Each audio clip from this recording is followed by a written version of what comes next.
তো বন্ধুরা, সবাই ভালো আছেন? আমিও ভালো আছি।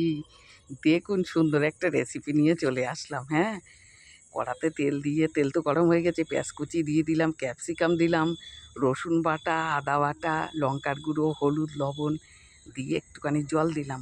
দিয়ে এবার প্লেটটা ধুয়েও একটু জল দিলাম।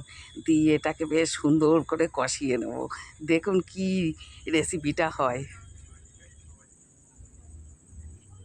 দেখুন, আবার একটা টমেটো ছোট ছোট করে কেটে রেখেছিলাম, সেটাও দিয়ে দিলাম।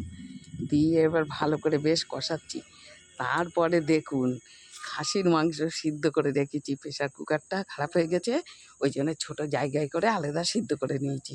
হ্যাঁ, এইবার দেখুন মাংসটা আমি তুলে তুলে দিয়ে দিচ্ছি মশলার ভিতরে। সবটাই আমি তুলে দেবো।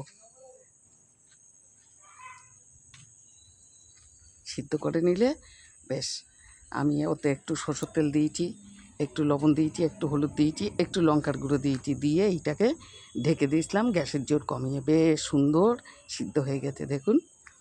এবার এটা দিয়ে দিলাম। দিয়ে এইবার ভালো করে বেশ কষিয়ে নেবো মাংসটাকে। হেভি টেস্টি গন্ধ বেরোচ্ছে, ভীষণ ভালো লাগছে। এইভাবে আপনারাও করবেন বাড়িতে। দেখুন, আলুটা আমি ভেজে রেখেছিলাম আগে।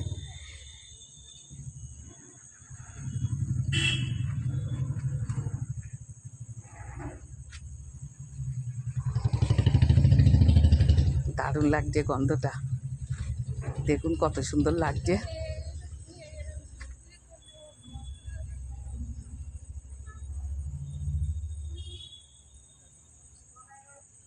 এইবার দেখুন, সেই সিদ্ধ করা জলটা ছিল, আমি ওটা জলটা ঢেলে দিলাম। হ্যাঁ, আমি আরেকটু জল দেবো, পরিমাণ মতন দেবো। সবটাই তো সিদ্ধ, এবার অল্পতে হয়ে যাবে। এবার আমি চন্দ্রমুখী আলু তো, ওই জন্য একটু আগে থাকতে দিয়ে দিলাম, নাহলে গলে যাবে মাংসের সঙ্গে সঙ্গে। মাংস তো সিদ্ধ আছে, আর এটাও আলুটা বেশ গলে যাবে, ভাজা করে নিয়েছি তো। দেখুন, এবার ঢেকে জোরটা কমিয়ে দেবো। দেখুন আবার কত সুন্দর হয়ে গেছে। হ্যাঁ,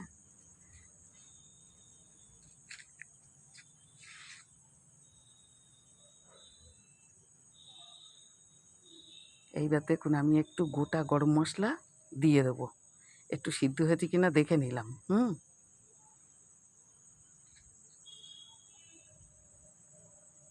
একটু বেশ নাড়াচাড়া দিয়ে দিলাম দারুণ করে।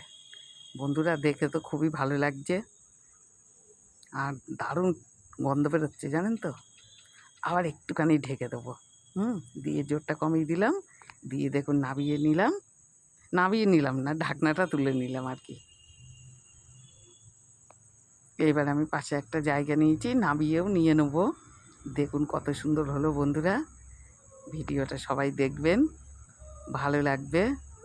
ছাড়লাম, সবাই ভালো থাকবেন, টাটা।